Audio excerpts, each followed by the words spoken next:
This is the Real Footy Podcast. Coming up, Michael Voss departs and the Blues get back on the winners list under Josh Fraser. The Demons juggernaut rolls on and the AFL simultaneously celebrates Sir Doug Nicholls round and Scott Pendlebury week. All that and more right after this. Grundy the tap, rode by Josh Dacos. He goes as far as he can. Anderson there with Rowbottom. It gets to Houston. Rowbottom got him in game 150. He's been doing it his whole career. And that is a match-winning tackle. They're pressing again in Melbourne. Edge forward. This will work out for another goal for the Demons. Oh, it's party time. Van Rooyen. All for the turn. New horizons. Some blue sky at last for Carlton. Back on the winners list. And the icing on the cake is the youth and the hope.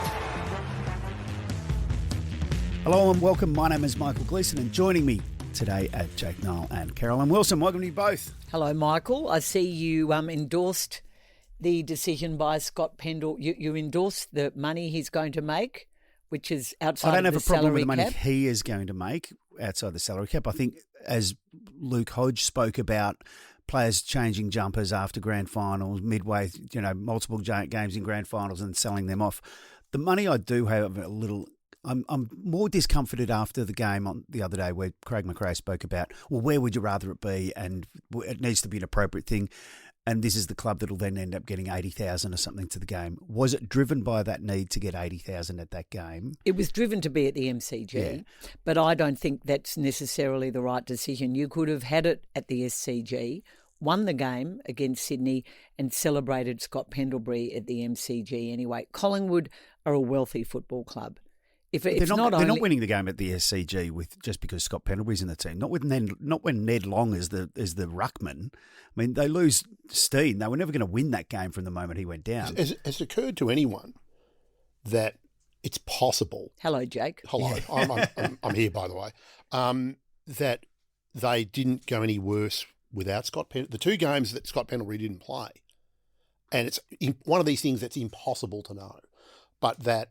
The game against Hawthorn, they drew with Hawthorn, which you would say no one thought that was going to happen. People thought Hawthorn would win that game. I think they win that game with Pendlebury in the team. Maybe. And then the game against the Swans, who have a very fast midfield with Warner and Heaney. They don't have Goulden at the moment, but McInerney's quick too. They got well out in front and the game was on their boot and they've lost it. Now, it's the assumption here is that Scott Pendlebury playing means that they win. Yep, I don't think anyone can... You can't say for certain, but he's one of their best players, Jake. Not only can you not say for certain, it's a complete unknown.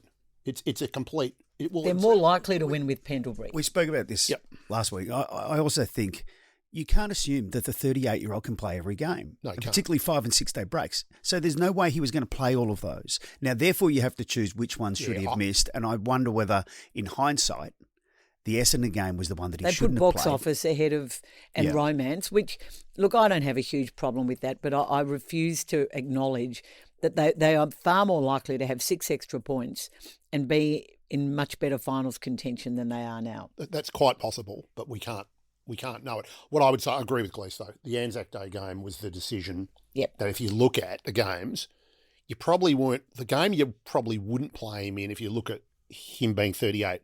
Was the Hawthorn Thursday night. So to not play him on Anzac Day would have allowed him to play against Hawthorn. Yeah. That seems to me to be the decision that's the most I don't think open to criticism here. Is that fair? Yeah, I think it's a pity that we're talking about this. Obviously, it is unbelievable what he's done. You know how much I love Scott Pendlebury. He's the Rolls Royce of footballers. And we keep coming back to that day at the football. That day at Collingwood where those famous a couple of famous past players suggested that maybe he was overrated or he wasn't. That was 2018, I reckon. 2018. Anyway, I doubt anyone. Well, I doubt anyone will get past him. Maybe they will. Not for a long time. Anyway. Players are playing longer. I reckon the interesting thing with Pendlebury across the sweep of his career is was there any one year he was the best player in the competition? I think he's been in the best 5 in the competition for most years of his career. He's just been so without consistent. being the one. No, but he's been up there every year. I mean, you wouldn't look back and go, he had a down season. He didn't have a bad year. No. And didn't have many bad games. No. I would have said about 2013, around about 2013, 2014, that's when Ablett was still regarded as the best midfield player. And I think Scott was very close. He was right there, yeah. Right there in that time frame. There were periods when he was because the thing about Pendlebury is he's not as dominating a presence in a game as, say, or even at Collingwood, Nathan Buckley or Gary Ablett Jr. or some Buddy of these players, or Dusty. He's not as dominating. Judd. But the game seems to be the other players benefit from the way he plays. So there's a lot of, like, he's very high in score involvements. And that's something now that we understand what a score involvement is. And I think he's the most ever goal assists in the history of the game. Do you like the look at me element of the gold number? Look, individual things are not something I've ever really celebrated, but this is pretty extraordinary. And I remember when Boomer broke the record, didn't they all wear his number for a while? Or there was some amazing... and Boomer was a classic look at me player. You make a good point in your 4 points column on Monday. I mean, he's never been that sort of player. No. And so when he broke the all-time possessions record, I was surprised when I think Gillan McLaughlin went down into the rooms and presented him with something. And I thought, again, that's not really Scott Pendlebury. Doesn't mean it's not a great thing to celebrate. I don't have such a problem with that. I have a problem with Collingwood getting stuck into the media for being negative about Scott Pendlebury when they have manufactured this, when they have gone to the AFL, gone outside the salary cap. They deny they paid him unders this year because they knew he was going to get all that extra money. Slight cynicism about the My Room announcement. It was only announced after the story broke that the AFL had given them this permission. It feeds a narrative around. I think all of the discussion, Lee Matthews talking about it, I think the discussion about... He said he wouldn't have done it. I think this is all very legitimate discussion. I think it's really open to debate. I think personally that he should have played in one of those games. I'm not sure which one, but I would guess probably Hawthorn. Well, it raises the question. They'll say they're wanting to celebrate him in the most befitting way, but also the most commercially attractive way for Collingwood. Yeah. Well, you can, as to further to your point, Cara, you can have celebrated him in a really significant way without other games. It being the actual game. But they were determined to make as much money as they could out of it. Exactly. And look, to be honest, the gold number doesn't bother me so much at all. I'll tell you one thing though, West Coast played pretty well on Sunday night. They did play well. What if they knocked them off? I know.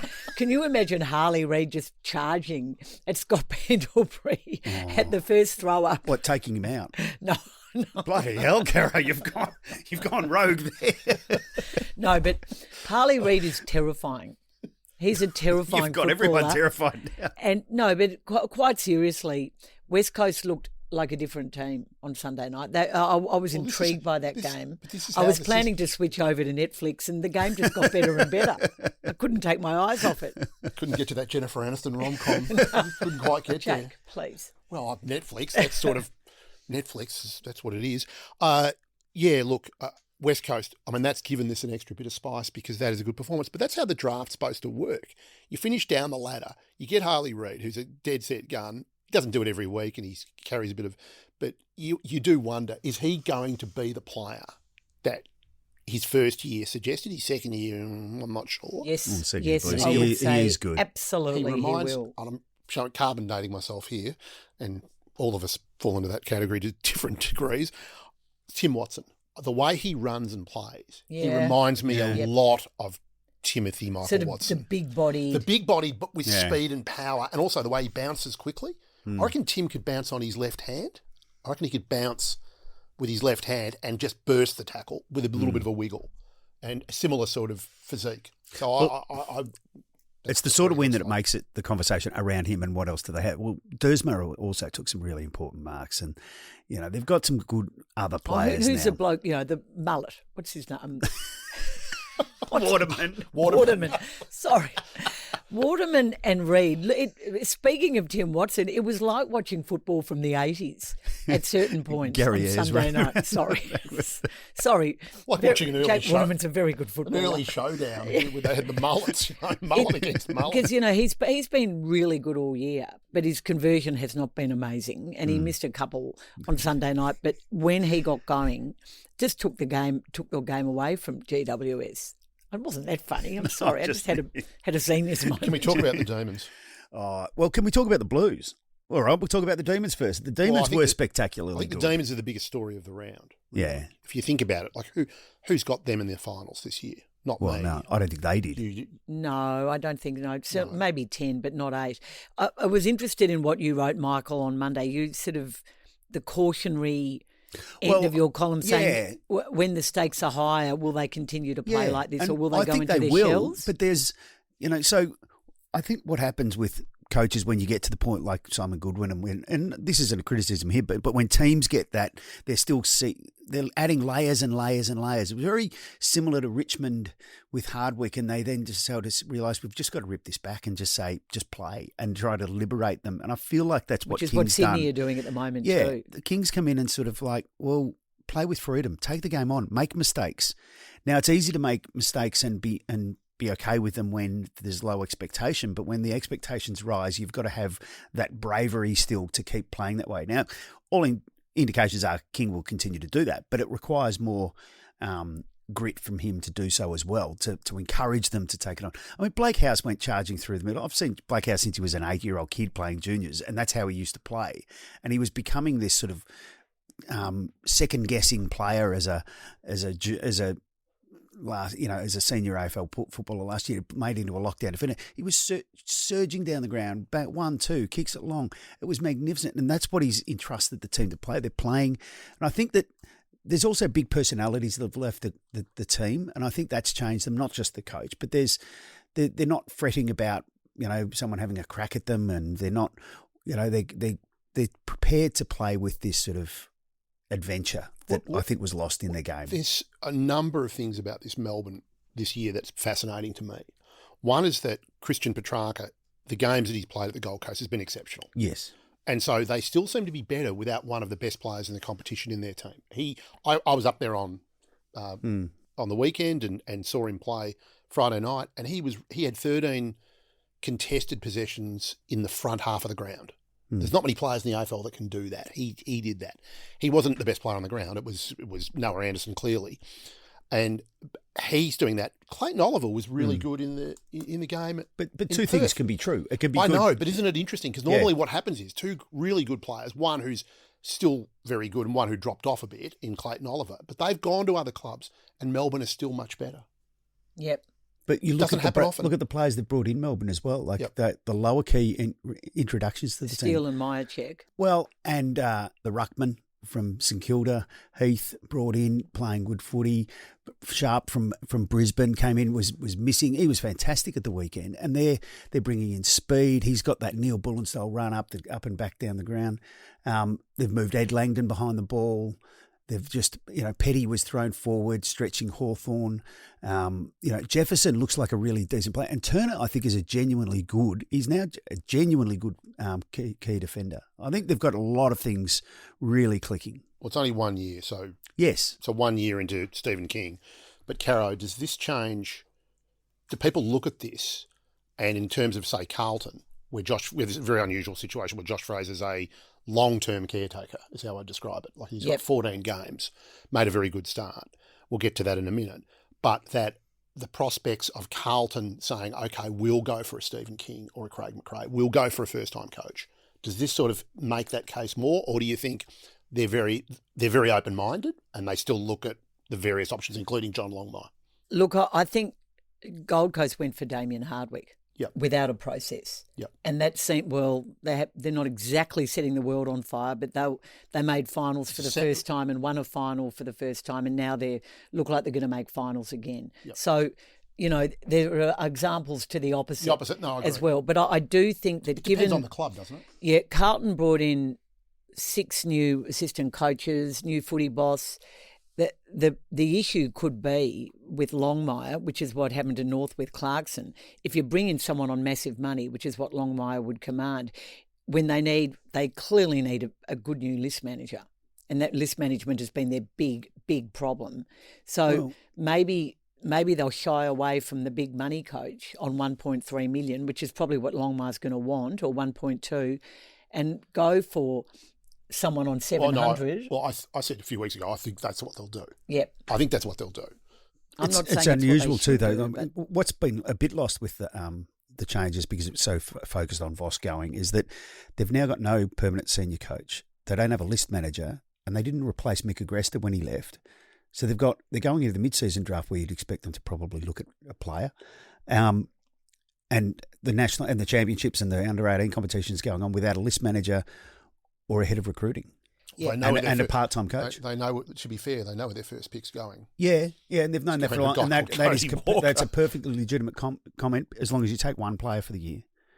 They've got to take other players, and where are they going to find them? They have botched their list management. So what I'm saying is they will probably, given soft caps constraints, that would be one reason they might not go for John Longmire. Obviously, there was talk about John Longmire in his last 2 years, who was getting increasingly stressed by the job and maybe was a bit more difficult to work with.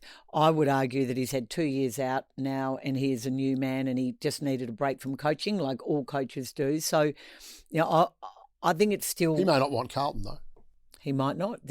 Carlton's kind of regarded as the devil's candy a bit. I mean, like many a career has gone there. Can I just go back to make one more point about Melbourne and Stephen King?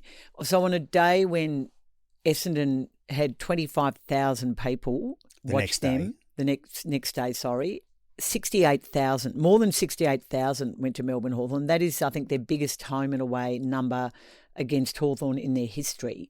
The MCC were budgeting for 10,000 less, or more than 10,000 less. So he's been true to his word about the old box office, just like Dean Cox has. And both those teams are getting big crowds. The Aaron Williams Cup, wasn't it? Yeah. Home game or away. Do you wear the brown or the black? Geelong and Melbourne's the Aaron Williams Cup. Yeah, that's true. I mean, Melbourne Hawthorn's a Don Scott Cup, isn't it? Yeah, the Battle of the Plane Trees. Yeah. It's so Chris Langford. Yeah, but it was 23 degrees, sunny, a Saturday afternoon in Melbourne at the MCG. The others drizzly Sunday against Fremantle, and your team's Melbourne doesn't won one game draw close to 70,000 for their home and away fixtures very often. No, but the interesting thing with that as well is last week, Graham Wright and Carlton made. We're at pains to talk about, well, beyond anything, we're 1-8. We're 1-8. There's another team that's 1-8, and it's Essendon. And now they're 1-9. There's two, actually. Well, Richmond there's another one right here. There's not an appetite for, we've known the Richmond path for a bit. I think that it's still not good enough. And they've got some, I think there must be an inquiry soon into their high performance strategy. Well, how many players they got to choose from this week? It's a disaster. It is an absolute unmitigated disaster what's happened at Richmond. How many people will turn up on Friday night? I think it'll be 70,000. We touched on this the other week. This is the problem that the AFL is confronting right now. You've got three of the big four sitting in in West Coast, there's another one of the big teams, but three of the big four Victorian teams sitting in the bottom three of the bottom four on the ladder. There's hundreds of thousands of fans that are connected to those that are disenfranchised, that aren't turning up, that aren't tuning in. So, we assume not tuning in if they're not turning up. Maybe they're watching it in great numbers on TV, but it is a concern for the league that you have just this drop off, and the broadcaster hates it too. They're showing empty stands. Yep. No, it is a massive issue for the game, and that is why I thought they might have been a bit kinder to Carlton with the recent father-son academy decision. Yeah. But they will get their man, but it's going to be tough for them. Well, you wrote this, Jake, too. When they're rebuilding, they've given up 2 picks for. They traded 2 picks to get down to get Jagger Smith. 2 picks for Jagger, 2 first-round picks. Yep. 2 first rounds for Dean. And they got 1 for Charlie Curnow. That's the Charlie Curnow pick in their own. And it'll be 2 for Walker, the way it's looking, albeit particularly with the change of coach.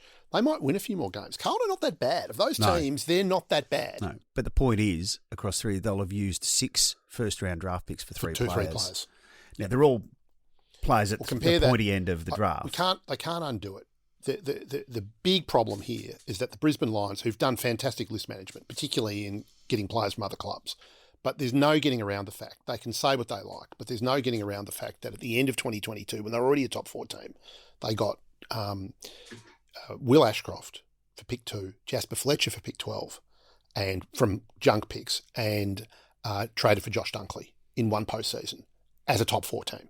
No. And Greg Swan has admitted that's completely wrong. Now he's gone to head office, has admitted that it wasn't fair, and they knew at the time they were getting an unfair advantage. That's potentially a premiership or 2 added on top of what they got. Now, I think why shouldn't they be able to trade for Josh Dunkley? No, but they if they'd had a system that was fair, they wouldn't have been able to get both of Will Ashcroft, and they would have been almost impossible for them to get Will Ashcroft on top of Fletcher without trading out Zach Bailey, for instance. To even get Will Ashcroft, they probably would have had to trade someone like Bailey. Which is and that's how the system is now. That's what the system is now. So although Andrew Bassett was really ill-timed when he had a crack at Brisbane 2 days after they won the flag at the best and fairest, because then they got Levi Ashcroft, who people saw as a number 1 pick that year, or maybe top 5. Well, that's what they were saying at the time.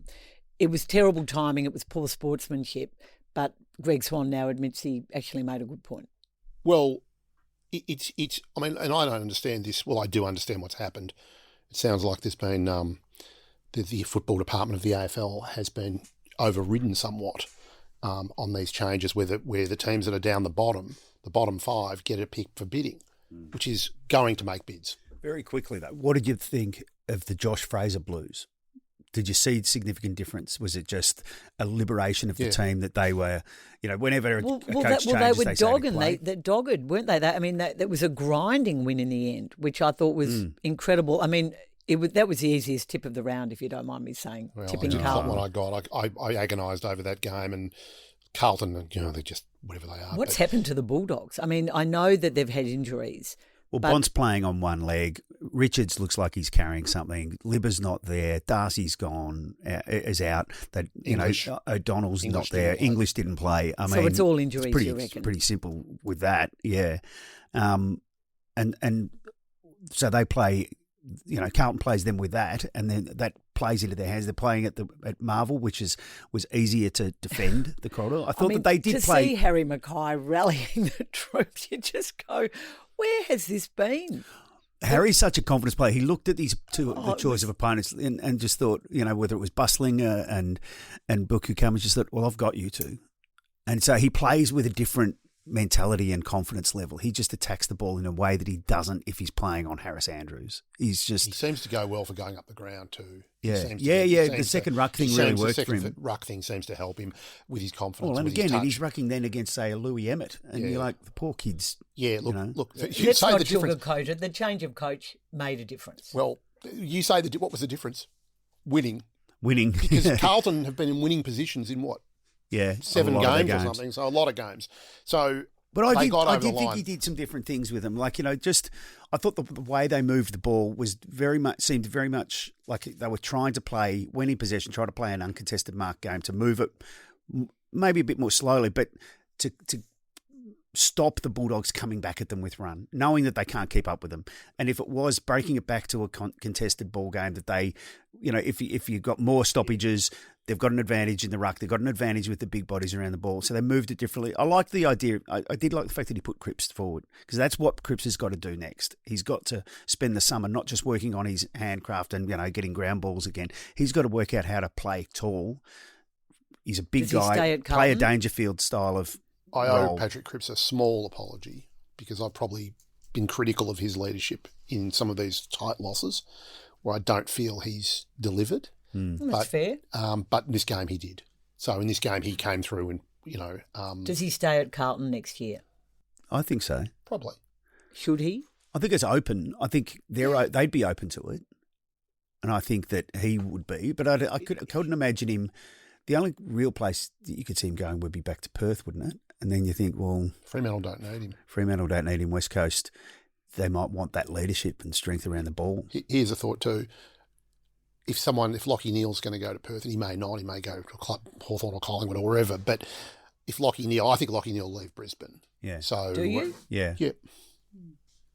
I think they may need him to leave. with the salary cap. If I was him, Zach Bailey. Yeah, that's going to be tough. Not if the players aren't going to accept him getting the money that he's being offered by Adelaide. Well, anyway, Patrick Cripps, I hope he stays at Carlton. Me too. All right, we'll take a break there, come back and talk about the Cats.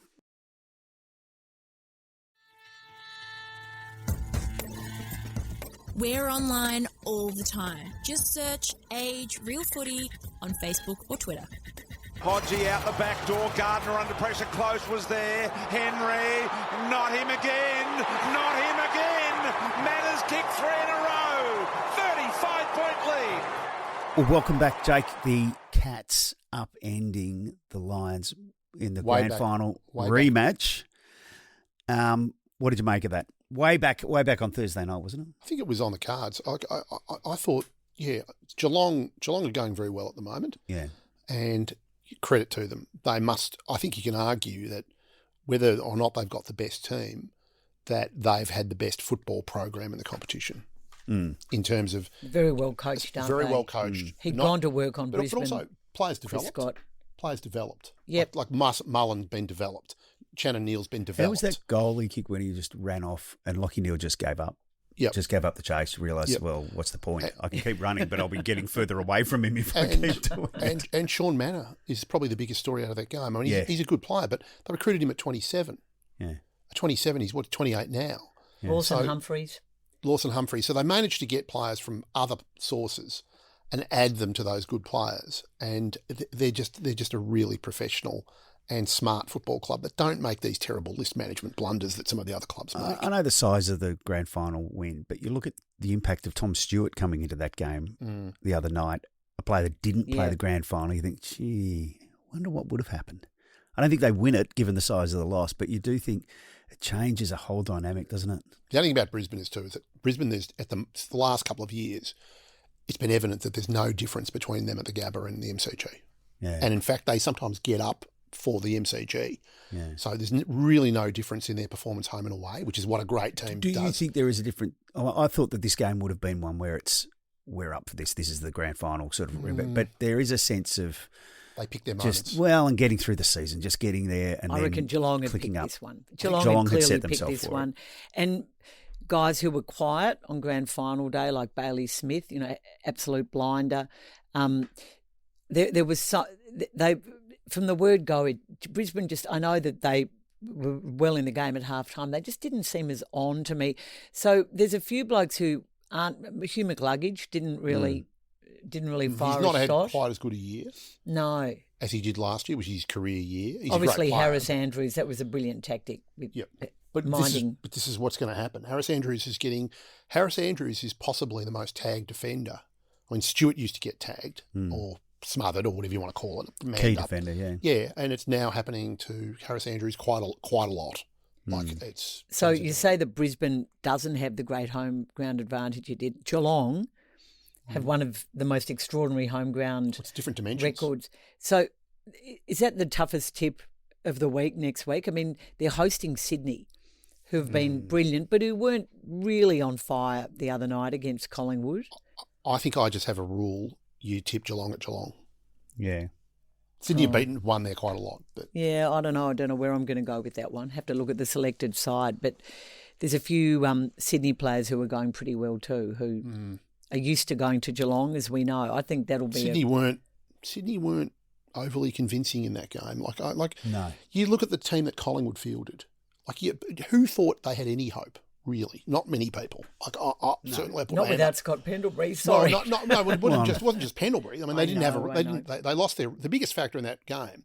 We would have a different narrative. I'm going to go back to Pendlebury, but if Oscar Steen didn't go down with an ACL, that's such Collingwood win that. Collingwood wins the game. Collingwood win that game. Yep. And we're Grundy was good after Steen went off. I mean, he'd been okay really beforehand, no, but he was a great the dominant player after that because he was playing against not just because he's a good player, but I mean, you had Ned Long. You had Ned Long and McStay and Buller all rucking. So I don't think Ned Long rucked at Melbourne Grammar. Well, I'll tell you what, they did say that Darcy Cameron would be be back. He expected him to be back this week, but if he's not, the way West Coast was playing. So there were two absolute beltings over the weekend. Yeah. One of them inflicted by Fremantle, one by Adelaide, albeit against Essendon and North Melbourne, who were dreadful, just dreadful. Do you? Are we on board with Freo now? No. Do they deserve to be a premiership favourite? No. Not a favourite. They deserve so the to be a coach top said four. after the game, we are not by no means the best team in the competition. They're not. Where are they in the competition? Well, in the top 4 or 5 teams, and they will make. Well, they should and will make top 4, particularly with home games. But until you show that you can be trusted, you can't be trusted, and they have too many games where you just go 9 in a row, haven't they? But they've won 9 in a row. The last time they did that was, as I'm reading here, was from with Ross Lyon as coach, and now they play Ross Lyon's team. Was Clarko deflecting a bit, as he's done a bit in recent weeks when he heaped praise onto Adelaide after that game? Oh, you'd have to think so. I took more out of what Larky said, which was we thought these sorts of games were past us, but they're not. And I mean, he'd had a bit of a dirty night himself, but they were just completely belted in that just blitzkrieg quarter, and 10 goals. Just waved the white flag in that quarter. And never really recovered, did they? No. Well, you can't give up. You can't get back from that. And, you know, I'm sort of with Larky on that. I thought that they were taking the big steps, and they'd had probably a softer start to the season with their fixture. And you thought, okay, well, now's the real test as they go into these harder games. And they were still looking good. And then you go, oh, that one's really, you know, they'll respond to that. They have to respond to that. But that was a messy, ugly loss. Before we move on to questions, Jake, you went up north. Yep. The far north. The far north. For the opening week of the Sir Doug Nicholls round. You spoke to Jamari Ugle-Hagan. Yep. You spoke to Ben King. Spoke to Josh Carr. A few exclusive interviews there. Josh Carr's going to play hardball. He's going very hard. Over his star midfielder. So they should, by the way. Like, why just give up Zach Butters for a draft pick for a free agency? Why would you? And then I saw him play and I went, this guy, he reminds me, watching Zach Butters, of all those great midfielders that, impervious to the circumstances of the game, they just don't give up. He just keeps going at every contest. He's a great player. I think we gloss over Jamara. I mean, he looked gone from the competition this time last year. He looked finished. I mean, I remember Matthew Lloyd said, you don't make it back from this. No. And it was an absolutely fair call at the time. I thought he was gone. Yep. So, Jake, did you come away from that? He said all the right things. He did, yes. Did you think they were sincere? I think he believes everything he said. I think what I took out of it was one of the big takeouts. Lauren Wood spoke to him as well. Yep. And the thing that she highlighted the most, or that people highlighted from her interview, was that he was forced to go into drug rehab, which to be in that facility, which other players have been in on Byron Bay for 4 months.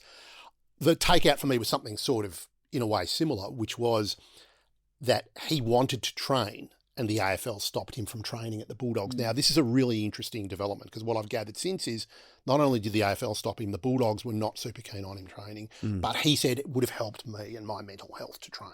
Which now, is not dissimilar to Tyson Stengel earlier this year. Yeah, it's a Geelong really wanted him back in the VFL, but the medical model said no. There's also an interesting point to that he thought that would have been best for him. He would have thought the Bulldogs are also saying, well, hang on, we don't want a disruption. Is that best for the rest of them? That's right. So this is a really intriguing policy that the AFL have got, and they are directing these young people's lives in an area. It is a dangerous. Do you agree with that, Caro? The whole area is very fraught. They don't want positive drug tests. No, they don't want positive drug tests either. No, they don't want that. At the same time, the players saying, I want to train. I think training is the key thing, not playing. But you can stop them playing. But anyway, he was very. The other thing I took out of it was the degree to which Damien Hardwick, who I think is a very good coach, and I could see this reminded me of other coaches in the past, like Mick Malthouse, where he says to the player, you play for me and I will back you. You've got talent. And he said, I think you pointed out to me that he emphasised the talent. And everything else will be forgiven because you've got talent. Yeah, I will back you 100%. What did he say to him in your story? You don't lose talent. You don't lose talent, but you have to be truthful. Tell me if anything happens. And he brought in Dustin Martin. So what was the line about him not wanting to turn up at the footy, turn up to training one day? But Damien said, look, turn up and turn up. Yes, why didn't he want to turn up? He wasn't feeling right. Had a bender or? He didn't say it was a bender. He said he wasn't feeling right. Now, I don't know what the circumstances were, but he said, I wasn't feeling right. And Hardwick said to him, just come in. And he said when he did come in, he said, I'm so proud of you just for coming in. I think it's this faith-based coaching, those guys that, and he brought in Dustin Martin. Now, I thought what Hardwick did was clever because at one point he's saying, I believe in you, and it's all this positive stuff. Rough on poor old Dusty. I mean, he didn't go missing for a year. No, it's very, no, but isn't that a classic? I know he had his issues. But isn't that a classic coach tactic? I'll pick the great player and I'll invoke him to get this guy up.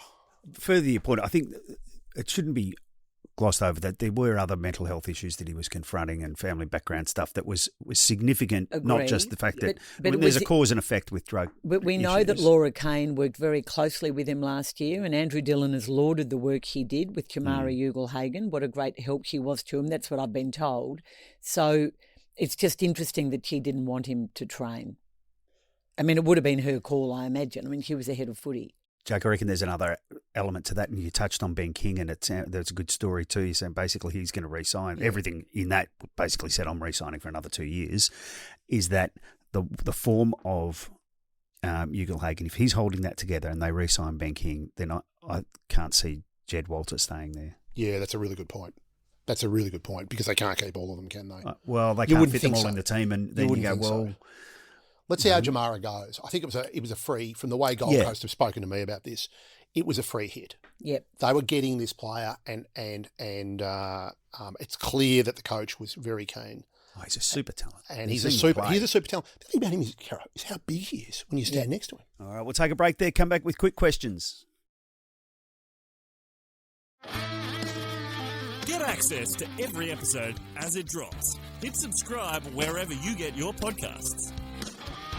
Filippo lets it rip with another long 50. They've kicked a couple in 2 minutes and he's got a couple as well. Welcome back and straight into quick questions. We've got a question from Elf who says we've had 10 games now. Are there any teams outside the top 10 who you think can jump in, or will it stay as is? No, I like GWS. I'm sticking with them. Where are they? They're about 12th at the moment, I think, Michael. They're 13th. Oh, they're 13th. Okay. I just feel that I'm not saying they're going to make the 8, but I'd be amazed if they missed out on the top 10. What about you, Jake? Collingwood, I think, can still make the top 10. They're 11th. They're out on... Put it this way, who goes out then? The Bulldogs. The injuries are just going to take a toll. I think the Bulldogs are in a bit of trouble. Yep. It is interesting. I was just looking at the ladder as well. This time last year, after 10 rounds, Collingwood was top of the ladder. Yep. Bit of a fall, isn't it? Extraordinary. Yeah, but they've lost 3 games. Well, they've drawn and lost games by small margins. So I'd say they're a reasonable chance. Yeah. Caro, was there more than meets the eye to Sydney's decision to dump St Kilda from the Pride game? Well, I think the Rainbow Swans had genuine issues with St Kilda's handling of the Lance Collard story. And I think, but when you say more than meets the eye, Sydney actually dumped St Kilda last year too. They didn't want to play the Pride game against them last year because it was going to be in Melbourne. St Kilda were hosting. They went for a game at the SCG, and they've preferred this time the Western Bulldogs, which I think they think will be a bigger game up in Sydney anyway. So there's that, coupled with the fact that, genuine issues with the Collard handling. Do they pick and choose their moments to get sensitive to issues, Sydney, on this stuff? Well, look, the Qatar issue. That's what we're getting at. Yeah. Well, I think Qatar. I think they quietly dropped Qatar earlier this year as one of their major sponsors. I read that last week, so I assume it's right. Yeah, look, I think the Rainbow Swans, at a time when there is talk they've spoken to the state government, Sydney, spoken to New South Wales government about hosting women's gather round that might have a pride element to it. So I think there is a bit more to it. The St Kilda's fascinating to me because they did have a very strong pride support group and it sort of dissipated a bit under, not blaming Simon Lethlean, but during the Lethlean era, and it wasn't Simon Lethlein's fault, but I think there were schisms within the LGBTQIA+ community. So it's not really as organised as it once was. St Kilda have a very big Indigenous contingent, and I think they were I think St Kilda wedged is the real story here. I think they were legitimately torn. Wedged between a very strong Indigenous program, which reflects also Ross Lyon's leanings. And you had that great story about Ross Lyon having that conversation with Bradley Hill. Yep. And that seems to me to have played directly into the Collard story. I think there's a kind of... They genuinely felt that the case was legally unfair, the original case. They genuinely appealed. And remember that Collard is still denying that he used the F word. No one seems to have believed him. Of done it. Well, Will Horton obviously thought he'd done it because he still suspended him, even though he reduced the suspension, and we know what happened there. But I think that Sydney were being quite legitimate, but I have some sympathy with St Kilda because I think they were between a rock and a hard place. They did have a lot of their Indigenous players really concerned for Collard's future. I think the AFL got this wrong too. This is a personal opinion.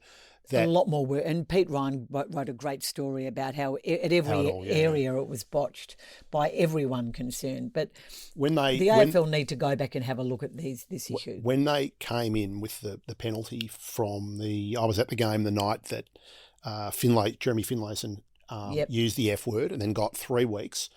And then Andrew Dillon made this decision to accelerate to say, if the next person who does this, he didn't say that person does it again, they're in trouble. He said the next person, irrespective, does it. And he was true to his word. He was true to his word. They then started these 5-week bans and it got to 6 weeks for Collard from a VFL game. And I think they made a rod for their back in terms of they moved. What are you trying to do here? Is you trying to tell people that you're going to be hard on this form of abuse, which you should be, or are you actually trying to solve the problem? This is a tricky one. I know that's a quick question, but bar one, every single one of these cases has involved an Indigenous footballer. Now, I hope somebody is having a look at the most recent one. I think there was a reserves player in the last couple of weeks. Right? The point is, it seems to be something that the AFL, they need to be looking at this and why it's only occurring largely among the Indigenous contingent using this word. It can't be a coincidence. No, people are speaking about that suggest, well, is it the music you listen to? Is it culturally just a more commonly used word that doesn't carry the sort of meaning? And if that's true, is it just a general form of abuse? I hope there's some education going on. Yeah. You would hope so. Given how hurtful the word is for so many Australians, so many people. I spoke to a gay community leader for a long time, Tony Keane, who said it's like the N word. Yeah. Moving on. Finally, what is on your radar for the rest of the week? Oh, the Doomsday Game, otherwise known as Dreamtime. It's a new marketing slogan, Caro. Doomsday at the G. Doomsday at the G. Going to get a big crowd? Tell them they're dreaming. I'd be amazed if they get 70,000. Jake, you're optimistic. Look, if Essendon lose that game, I think we all know what I'm saying. We didn't even need to complete the sentence. Clearly, I'm looking forward to seeing Scott Pendlebury break the record. Yeah. Clearly. What about you, Jake? Well, Pendle's Palooza, I am looking forward to. The friend used that term, or whatever you want to call it, Pendle's Fest. But I would say Geelong and Sydney is a hell of a game. Yep. Like if you just look at it just as who's playing, that's down at the Cattery and, I'm intrigued. What about you, Michael? Both of those games that you mentioned, really. I'll be writing about Pendlebury. I'm going to the press conference with him this afternoon. There's the whole Pendlebury parade for the week, so I'll be doing that. And but as far as games, morbid, car crash curiosity about the Dreamtime game. People will turn up for the event, not for the footy. Which favours the free-to-air broadcaster, Hawthorn v the Crows, or which would be a better game for the broadcaster, or the Doomsday at the G? Look, I think Dreamtime has become a genuine event. Yeah. Last time Richmond played Essendon, it was just after my dad died, and they invited our whole family to the game, and there was a Richmond banner which had, Dad on it, and it was really lovely, and a lot of the Dad's grandkids were down on the ground. And I don't know if you remember that game, it was one of the worst games of football. They won the game. Richmond, I don't know how they won. It was like Keystone Cops, but they won the game and people were laughing when the siren went. But you wonder, could this possibly be worse? Who knows? All right, well, that's all we've got time for this week. Thanks to both of you for joining us, and thanks also to Channel 7 and Fox Footy for the audio we've used in this episode. For all the latest footy news and analysis, go to theage.com.au. And to get in touch with us, email realfootypod@theage.com.au. Don't forget to rate and review us on Apple, Spotify, or wherever you listen to your podcasts. You can catch Andrew Wu and Whispering Pete Ryan on Thursday when they preview the coming round of AFL matches and talk footy tipping. This podcast will be back next Monday.